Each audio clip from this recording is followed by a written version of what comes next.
Cuman kan ya masing-masing orang punya perjalanan spiritual. Kayak misalnya orang mati suri kayak mati mau beli opo ya bagian dari perjalanan itu ya tergantung saya dilihat ono wes apa setiap orang itu ada mas saya melihat ini pengalaman ya setiap orang itu pasti diberi sesuatu istilahnya pemikiran ada satu hal yang membedakan satu orang dengan orang tapi pada dasarnya itu ketika Tuhan Yang Maha Esa itu memberikan satu ujian itu hampir semuanya bobotnya podo hanya ketika orang itu istilahnya melihat apa jenenge cobaan dari Yang Maha Kuasa nah itu yang membedakan gitu kadang-kadang dewe rasa syukurnya bertambah seperti Mas Wawan katakanlah ketika sampai hari ini katakanlah sudah sampai jenjang katakanlah 31 langkah lagi menuju kan ya apa senengnya mati ya bukan jadi bukan kalau kan masih 10 tahun lagi iya. gitu kan masih katakanlah jangkauan menjadi istilahnya birokrat pertama di Magelang itu masih ada artinya kan Tuhan Yang Maha Esa itu kan masih memberi satu batas peluang dan apa jenenge perjuangan yang harus dilaksanakan beda dengan yang lain misalnya yang lain itu kan sebenarnya hampir semuanya sama hanya ketika peluang dan potensi itu ada hanya rasa syukurnya itu yang membedakan gitu misalnya kalau jenengan katakanlah wah bersyukur ya dalam arti sudah bisa melaksanakan perintah kelima artinya kan dari sisi rukun Islamnya sudah lengkap itu saya melihatnya itu bukan dalam arti ketika itu sudah melaksanakan rukun iman itu sudah selesai sudah selesai bukan justru kan Mas justru ki aku saiki nek dianggap tantangan ya tantangan. Masa justru saya sejak pulang dari sana ini kok kelakuanku tambah ada. Nah itu. Kok orang ibadahku yo tambah ibarat iso njogo istiqomahe nek sing mau tertib nang aku minimal aku dijogo. Nah, iso bertambah lebih baik gitu. Kuwi sing saya hadapi aku saiki ngono kuwi. Kudune nek wis yo ngono kuwi yo oh iya makanya aku sing saiki belajar ki saiki tambah bersyukur sih.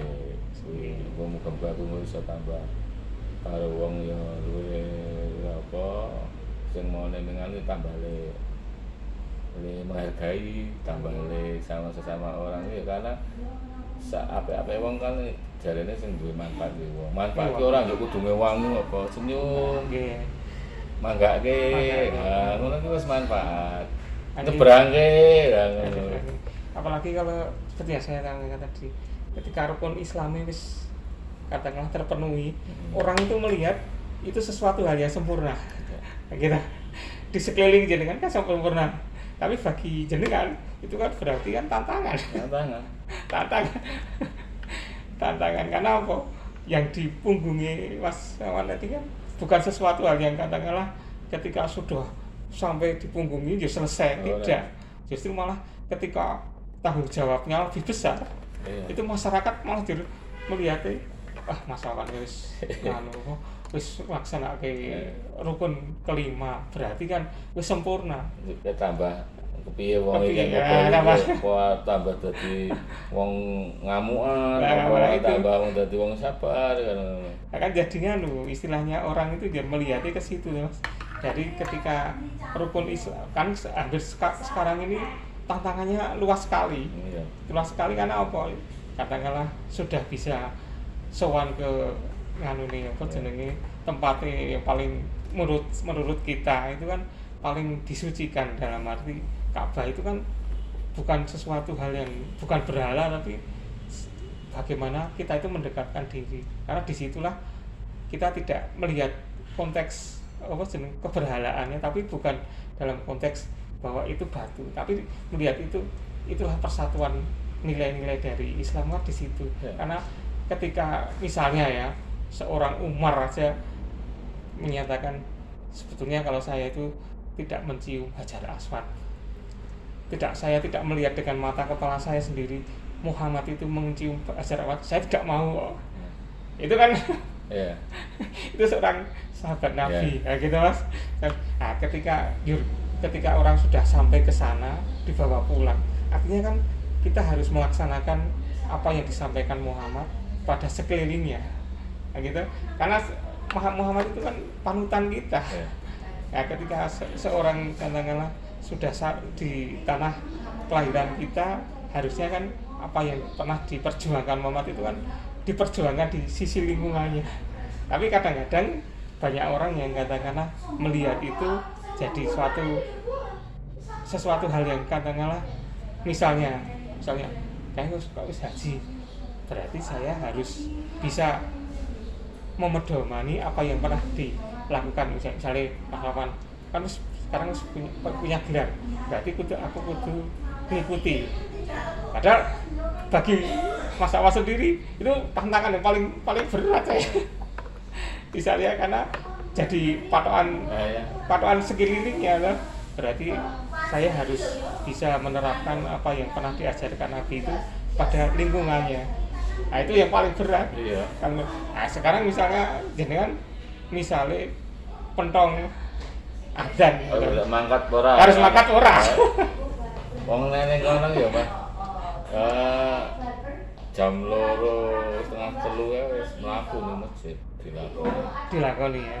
Mulai subuh jam 4:30. Karena ada sesuatu di jiwa kita, ada semacam keterikatan bahwa saya di sini kan harus Mas, istilahnya betul-betul taat kepada panggilan yang Maha Dan Kuasa. ini malah itu balik apa sing apa jenenge kuwi sing kudu kita apa jenenge Mama sudah dilali aku. Hikmah sing iso diambil dari sana. Kuwi saiki kudune ya. Ki ora mung ning Mekah ning Madinah tok. Dadi nek ning kene iki saiki ya yo baris kok kono ki ponjo mung padha wae. Padha wae. Utawa semakin segep oh iya nek wis jenenge adan ki sing ngundang Gusti Allah. Gusti Allah. Nek sing ngundang wali kota iki ndang-ndang. Ndang-ndang. Menungso ngundang. Ayo Gusti Allah kok Gusti. Kemule. Iki sampai sekarang pun saiki masih menjadi tantangan. Karena kadang-kadang ya sok kliwat kae. Makanya aku saiki aku bisa mengatur ritme istirahatku. Nek lebih dari jam 12 tidur, karipan mesti. Misalnya toh kurung adzan wis ora nyandake arep mangkat. Tak titeni ngono. Dadi isih kudu ngukur ngono. Dadi ya walaupun tangi ning kudune saiki aku nek turu jam 10, Mas. Wajib gitu. Apa diharuskan? Ya aku kudu iso menjaga diri. Tapi tak titeni nek aku ana aktivitas pun yo jam 12 subuhe kacau. Jadi apa? Kuwi dadi hikmah yang diambil dengan diri sendiri pun kita tidak boleh dolim. Oleh dolim ku awak iki kudu direso. Nek ki bendina ngono kan rusak. Nek sekali tempo ngono wis oke ya. Tak nek anggere turu jam 10, jadi saya tangi jam 3:30 aman gitu. Maksudnya nggih gregae iki. Tapi nek jam 12 jam 1, jam 2, jam 3 kudu tangi jam 4. Secara apa anatomi tubuh kuwi tangi angel. Ya ngerti nek wong sing wis memang apa ya makome dhuwur mungkin ya istirahat 2-3 jam mungkin cukup. Bagi saya aku lho bisa melakukan. Ya itu ada semacam perubahan Mas. Iya. Perubahan karena ketika di tanah suci ya katakanlah saya kok bisa tergerak demikian apa jenenge larutnya. Jadi kayak nek ning nggon wong cah akademi TNI kae ya kuwi tanda di muka ning kono patang assassin aku 40 dino. 40 dino. Ya saya ingin Mas. Saya ingin tanya apa? Kepengin tahu maksudnya. Ya jadi pertanyaan saya. Karena saya masih ya nek delok riwayat-riwayat kebesaran Islam itu. Bilal itu ketika dia mengumandangkan azan, orang kan berduyun-duyun. Apapun ditinggal misalnya adik dagang ngono aja, wis tokone arep luweh arep dijupuk arep ora tidak ada urusan. Di sana pun ya isih mlaku sih tak delok ning Mas Dengar. Seperti itu. Betul. Nek sing anu ya wis kene-kene ya. Ning ora tak kunci, nah ana sing wong tuku. Bareng ning masjid tinggal isih berlaku.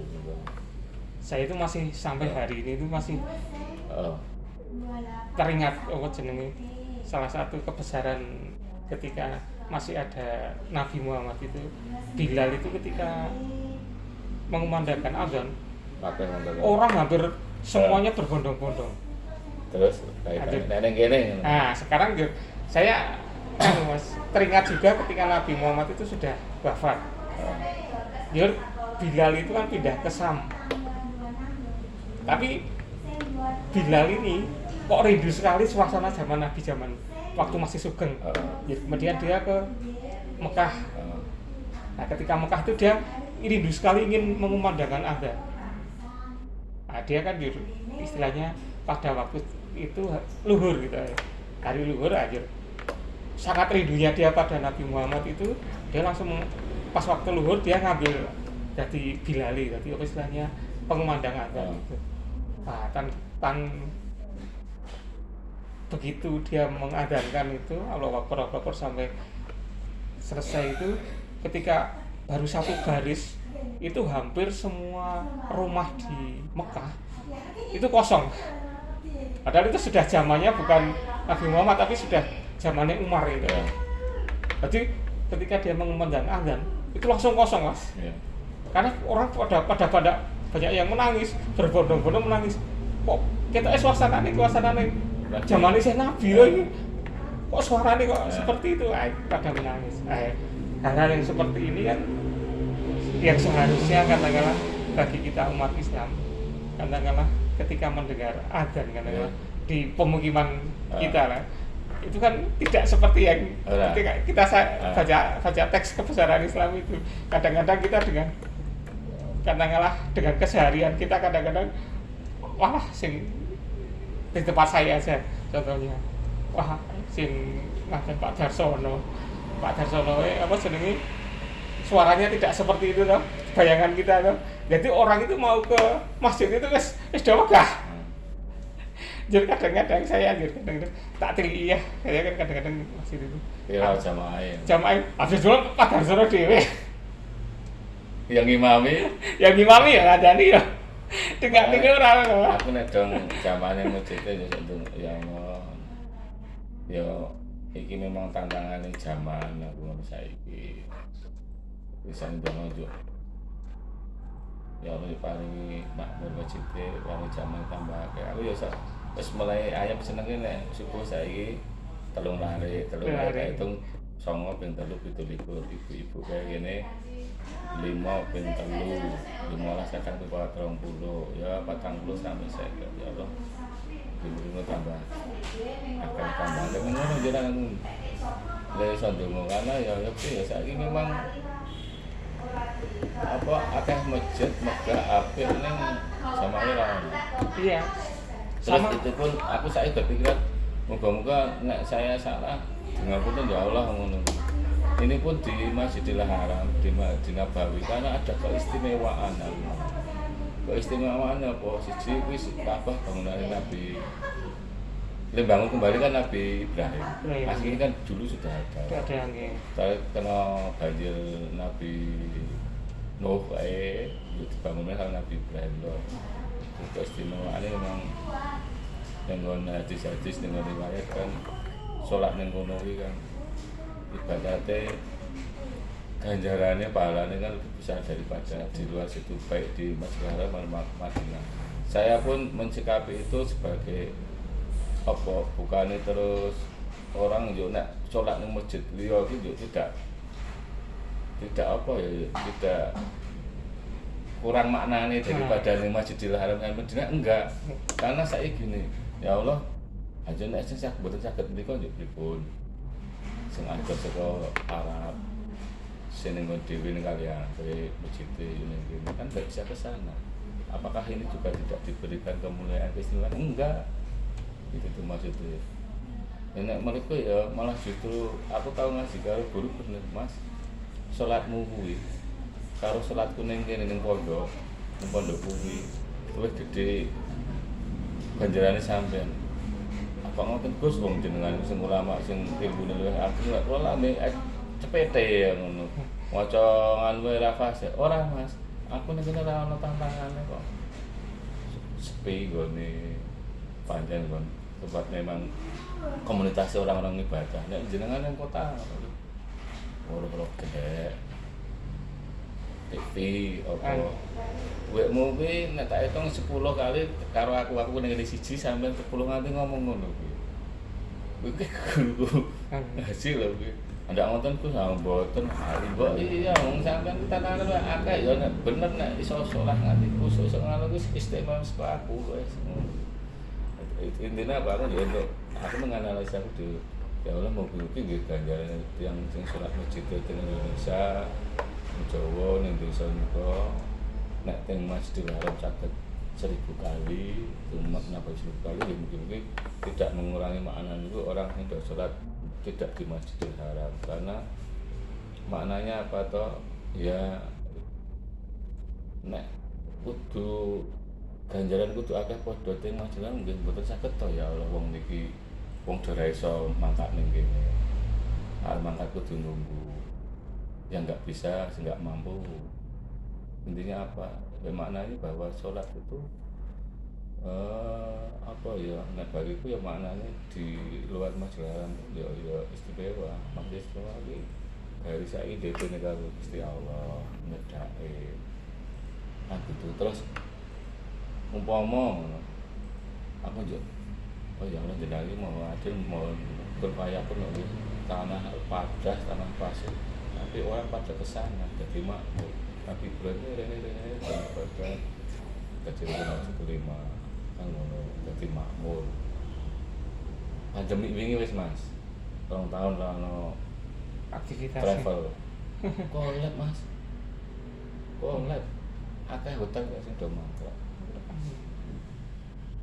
istilahnya foto bahwa pemerintah Arab pun ya untuk iktibar bahwa Gusti Allah ku ngarep gawe aku ku ora njuk dumeh aku ning Arab ku duwe Masjidil Haram duwe Nabawi iki ora bersyukur karo Gusti Allah lho kuwi paringan Gusti Allah coba Gusti Allah Covid 3 tahun bisa nyanu ya istilahnya down manane apa orang sing tawaf gak ora ono to ning kono ya ono ning kan lokal dibatasi kayak gini.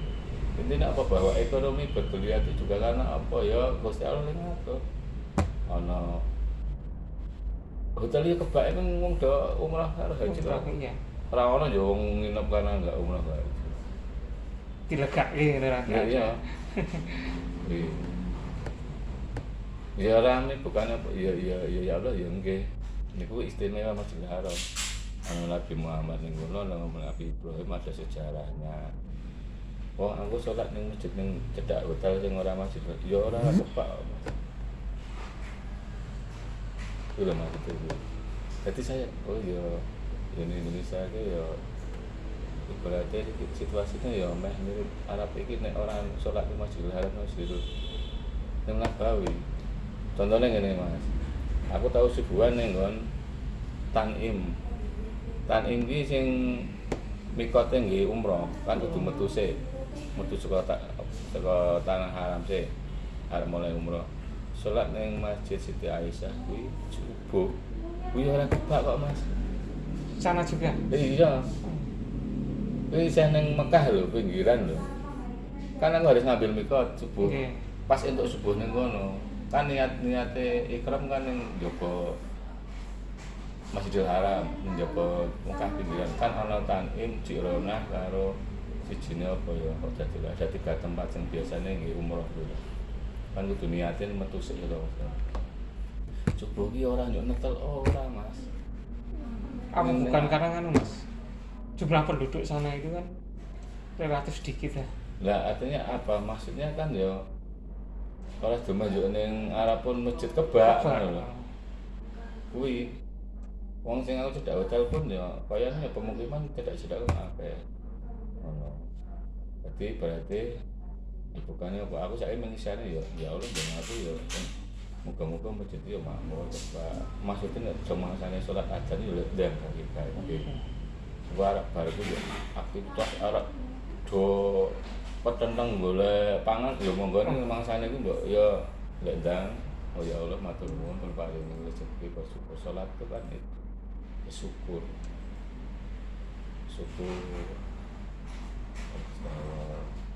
wis kayak keringanan dia nonton ping 50. Dino Iya, Nabi Muhammad 50. ngenyang kok Nabi Muhammad ya Allah. Ngenyang Umatku ping 50 mboten kuat ya Ora Allah. kuat limo ya abot. Ya. Nganu ya Mas, jadi istilahnya ketika kita itu sudah sampai tanah suci itu ada sesuatu hal yang bisa diperbandingkan. Perbandingkan antaranya kehidupan dan ajaran. Iya. Baik itu yang ketika masih di sana dengan yang di sini itu kan sebetulnya itu kan tantangan tersendiri. Tantangan sendiri karena kemakmuran istilahnya. Kita itu diberi apa semacam tanah yang subur seperti di sana. Yo tenan kuwi Mas.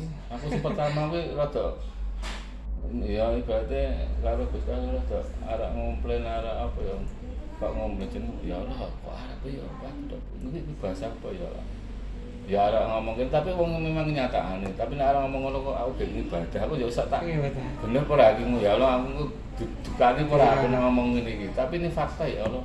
Maksudnya ya Allah, kalau kita lajeng matur nuwun bersyukur. Ning Indonesia itu paling gemah ripah lo jinawi.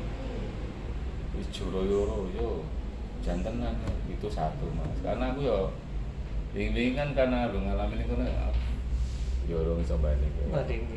Oke, Jadi nganu ya ketika apa kita sudah sampai ke puncak istilahnya ibadah kita itu kan ada satu hal yang menjadi tantangan terbesar itu adalah bagaimana nantinya dengan orang-orang di sekeliling kita itu melihat kita itu ada semacam grade yang di atasnya ini. Ya bagi saya memang itu enggak tak pikirkan. Enggak tak pikirkan maksudnya ya sudah saya yang penting dari sana ya aku luwih bermanfaat terus akhirnya sing tak pikir kuwi malah yo wong negara nek ibadah ki wong sugih, wong gedhe, wong cilik iki ngopo kok nganggo kain ikram iki apa to ning ngarepe Gusti Allah Padha. Kuwi. Kenapa kok dipakai ikram ini mesti historinya. Udah kabeh yo ning ndi Arafah turun ning tenda teng bangsa sok ning ora-ora masar yo. Ditangeki kok kayane yo ngono Gus. Tangi iki ora peduli kowe sing pindho diwujud akeh. Kowe sing kuat, sing konten. Padha wae ning ngarepe Gusti Allah. Nah, sugi konten itu gitu tulung mungkin nilainya lain kan.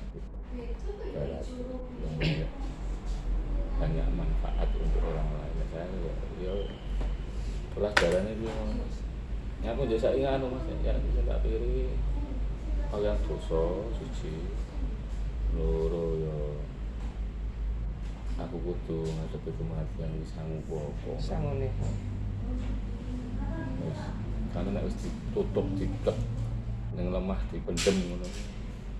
Arep kepiye gak tulung Sopo? Ya itu nganu Mas, hampir sebetulnya apa yang disampaikan Nabi itu ya benar. Ketika kita istilahnya ingin belajar tentang hidup itu ya belajarlah tentang kematian. Makanya nek layar ke sing diambil kuwi aku ya Allah mati ki ra ngerti ki ra golek enom ra golek tuwa nek jenengan ngersake ra ono sing iso ra iso nggondheki ra aja ya Allah ora iso mungkin riyen ra tapi nek dikubur ngono kae nek ning nggon hadis ngono kuwi kan wong sing wis munggah krendo diangkat pengen ya Allah pengen bali aku saya kok kurang mbiyen le gawe mungkin kayak apa nolong wong kok wis di krendo iki ya. Ya itu kalau saya masih ingat itu ketika ada seorang ulama mengatakan bahwa ketika hari-hari kita sudah ditutup dalam satu liang lahat itulah penyesalan kamu. Penyesalan apa? Penyesalan kamu ingin menjadi orang baik. Benar. Aku mengenai ya Allah karimana kula ning saged manfaat. Matine paling kampen padang kubure orang gedhe ngono kae. Ya memang ya Mas ya. Kalau ya itu pelajaran bagi mungkin ya kita orang konteksnya tidak di luar tidak sara, tapi beda kesukuan bukan, tapi makanya pelajaran dari kita yang dilahirkan di Jawa itu kadang-kadang ketika kita ada semacam kita itu kalau bertetangga, bermasyarakat atau katakanlah abluminanas itu kan, belajarlah ketika kamu katakanlah satu ada tetangga kamu yang sakit, kamu ya istilahnya mendoakan. Ketika ada orang yang kesusahan, belajarlah kamu untuk tetap mendoakan agar kesembuhannya. Dan ketika tetangga kita katakanlah sudah dipanggil yang mau, belajarlah mendoakan agar mereka ditempatkan pada sisi yang memang betul-betul itu husnul khotimah. Nah, ini kan pelajaran sebetulnya bagi kita yang hidup di Jawa itu kan sederhana, maksudnya ya sepele, tapi ketika kita istilahnya orang katakanlah dalam kehidupan sehari-hari, kadang-kadang tantangannya sangat luar biasa. Karena apa? Ayo kita misalnya habis dari katakanlah menghantarkan orang yang meninggal, kita tuh kepinginnya kepingin jadi mau ngapain ya gitu. Iya. Tapi ketika menuju apa itu yang apa sih apa itu akhirnya apa Mas? Aku ya kan ngono iso istiqomah. Wong kadang wong iki grafike kan munggah mitu. Tapi ya ben iso njaga apa ya kuwi mau misale tantangannya memang ngono Mas. Saya itu nganu ya, tapi ini nganu ya Mas, inilah apa gambaran di sekitar kita. Saya itu tidak dalam arti menggunjing, tidak dalam arti apa-apa. Kadang-kadang itu ketika dalam suasana yang katakanlah ada tetangga kita yang meninggal, tapi kadang-kadang sifat asli kita itu muncul. Aduh, ini hanya menghakimi jenazah. Enggak, saya tidak itu Mas. Kadang-kadang ya ini hanya nganu ya Mas, apa? Lu ngomong ngalor ngidul ngitan ngulon. Saya itu ya bukan dalam arti yang lama. Ada ketika misalnya ada orang meninggal. Ya itu bagus, memang tradisi kesukuan kita. Orang Jawa kan biasanya kalau ada orang meninggal, katakanlah begitu sampai ada orang meninggal rono. Tapi kadang-kadang berkumpul itu tidak dalam arti dongak kita memang cerita-cerita sing ngalor ngidul, jadi kita asli nih. Saya itu kadang-kadang ya itulah apa senengnya. Iya, kadang-kadang saya itu paham maksudnya pembicaraan apa teman-teman gini-gini, tapi apakah iktibar yang kita lakukan di depan kita itu tidak mengingatkan kita bahwa kita itu otomatis nyusul gitu. Kadang-kadang saya kok isih do ngomong ki ini bahasa cah enom ya Mas. Bahasa itu kok isih ngomong ki misale ada tetangga saya ya sudah tua, sudah seumuran saya ini, tapi saya hanya kadang-kadang berarti sifat aslinya itu masih ada. Contohnya cerita kalau ngidul nang aku jadi akhirnya lari ke piye masih ning Elysium itu ora aku masih ning apa? Elysium apa? Oh nganu gon-gon ngono kuwi maksudnya. Saya itu sampe gon-gon kuwi. Ayo ngerti dhewe ta. Ayo nang Yogyakarta kaya apa kae. Ayo. Jalan Magelang. Ayo ngerti dhewe lah pokoknya. Wis Elysium lah. Oh ya padahal ning sampinge ana apa kalau Gusti Allah wis paringi gambaran, paringi lho sesuk mati. Wis ngopo-ngopo. Di satu sisi kok kontras ya. Kontras ya batinku kok ya iso sempat-sempati apa dunia itu di apa jenenge dipertaruhkan hanya untuk sesuatu yang sesaat. Katakanlah konteksnya bahwa di depan kita itu ada masih jenazah sih dimandikan. Tapi Dewi saya ngomong ke sini kudu maksudnya paham Mas Joko orang ngomong ke Dewi usul kae. Dewi sing wingi-wingi sing mungkin sing lape dandane.